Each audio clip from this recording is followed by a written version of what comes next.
Nous sommes avec le président de la Fédération sénégalaise de football, Maître Augustin Senghor. Les élections des membres de la CAF au sein de la FIFA viennent de s'achever. Vous n'avez pas pu tirer votre épingle du jeu. Comment est-ce que vous expliquez les résultats qui sont sortis des urnes? Écoutez, je ne suis pas dans le secret des dieux ni dans le secret de la conscience des électeurs.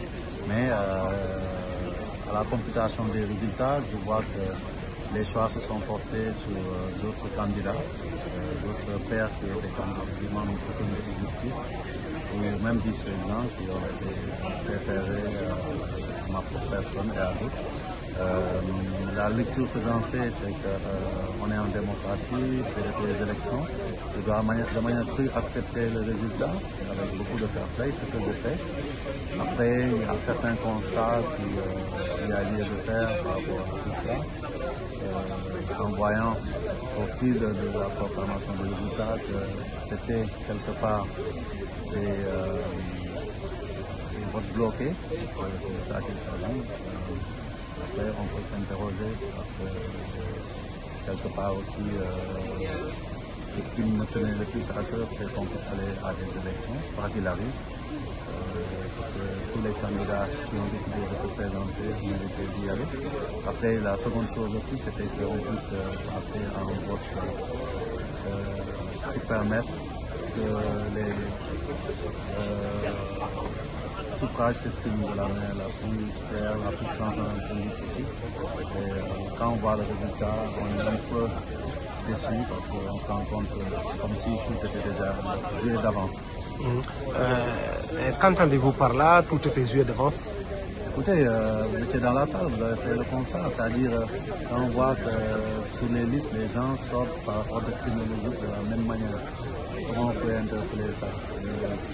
Pratiquement la grande majorité des votes sont sortis avec le même vote chronologique de personnes.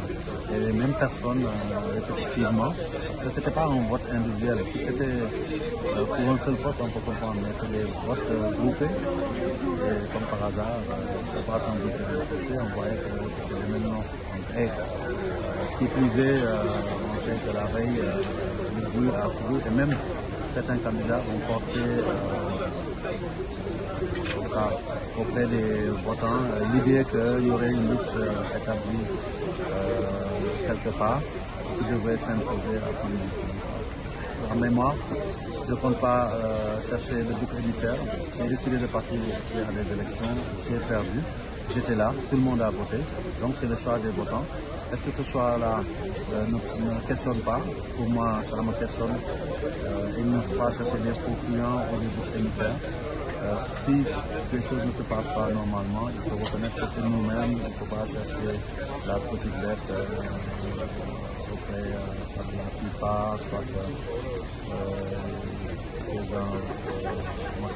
ou même, comme on dit, de certains pays très puissants maintenant. C'est qu'on doit féliciter ceux qui ont été élus, on leur souhaite bonne chance. Et nous aussi, de notre côté, on en tirera certainement des conséquences par rapport au futur. Je dois dire qu'il me reste 2 ans de mandat au sein du comité parce que j'ai été élu en 2023 et je suis membre jusqu'en 2027. D'ailleurs, semble-t-il qu'on a utilisé ce moyen pour convaincre certains votants de ne pas voter en disant si Senghor ne passe pas, il reste membre, donc il n'y a rien à faire. Mais l'un dans l'autre, la conséquence immédiate que j'en tire, à mon avis, c'est que dans cette situation-là, je me vois mal continuer comme premier vice-président. Parce qu'il y a une logique et une cohérence dans tout. Et moi, j'aime bien rester sur notre position et rester cohérent. À partir du moment où j'ai été avec des vice-présidents, des membres simples qui ont été élus, et moi, je ne les sais pas. Est-ce que je suis légitime pour pouvoir les diriger? Je pense que non. Et j'ai informé le président Patrice Mathieu. À partir de ce moment-là, je deviendrai membre simple du comité exécutif, mais je me dédierai pleinement à ma mission, de contribuer dans la modeste mesure de mes compétences au développement du football africain et mondial. C'est ça qu'il faut retenir globalement. Et vous me permettez aussi de remercier les Sénégalais pendant tous ces jours. j'ai vu comment ils se sont mobilisés derrière ma candidature. Moi-même, j'étais finalement énormément surpris de cet engouement derrière cette candidature. Et moins pour moi-même que pour eux, j'ai eu une sorte de pression parce que je me disais que vraiment je suis ici, je n'étais pas élu. Et je voulais ici remercier la presse sénégalaise, la presse internationale, dont certains membres ont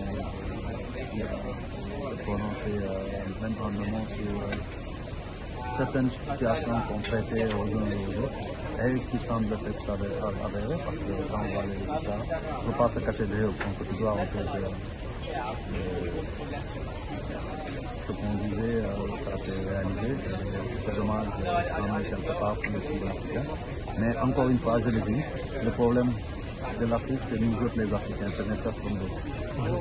On oublie à certains qui disent que vous n'avez pas bâti campagne. Oui, mais ça, je pense que pour accueillir son chien, la crise de rage, hein, moi j'ai fait campagne comme tout le monde. Dans la période critique, je n'ai pas voulu faire comme tout le monde, appeler les gens, parce que je pense que je me demande si dans ces partis qui sont en conformité avec l'éthique, si on attend les élections à la veille pour organiser des activités, attirer les présidents de fédération, les représentants chez soi, je n'ai rien à dire pour ça. Moi-même, je suis allé en Mauritanie, parce que je savais que j'allais croiser d'autres collègues là-bas. Mais je pense que dans un monde idéal, ça ne devait pas se passer. J'ai utilisé les moyens qui me semblaient conformes à ma vision de ces élections-là. Et c'est quoi? C'est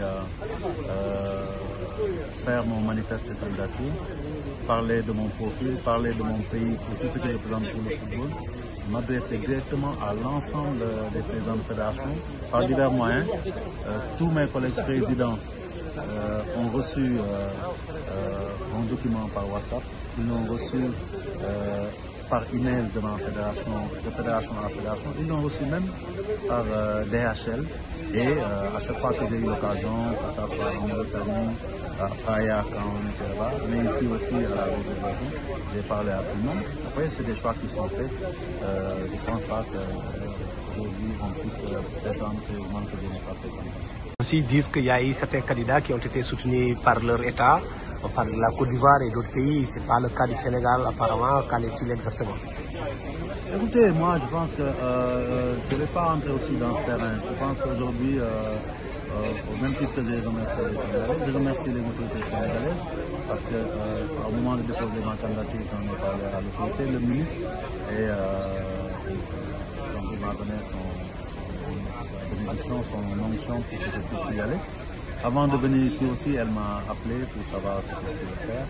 Et on a échangé sur ça. Il y avait des promis de voir avec les autorités ce qui pouvait être fait. Mais comme j'ai dit, aujourd'hui, de par mon cursus, de par mon background, c'est vrai, on est dans un domaine qui est pratiquement diplomatique. Un appui plus conséquent de l'État aurait pu servir, je pense. Hein. Mais quelque part aussi, je pense que cela n'a pas été déterminant. On se connaît tous, on sait ce qu'on représente, les uns les autres. C'est des choix qui ont été faits dans des conditions particulières. C'est aussi qu'au niveau du pays, il faut le reconnaître, il y a tellement d'urgence que moi-même, je n'ai pas voulu vraiment déranger outre mesure les autorités. Et c'est aussi simple que ça.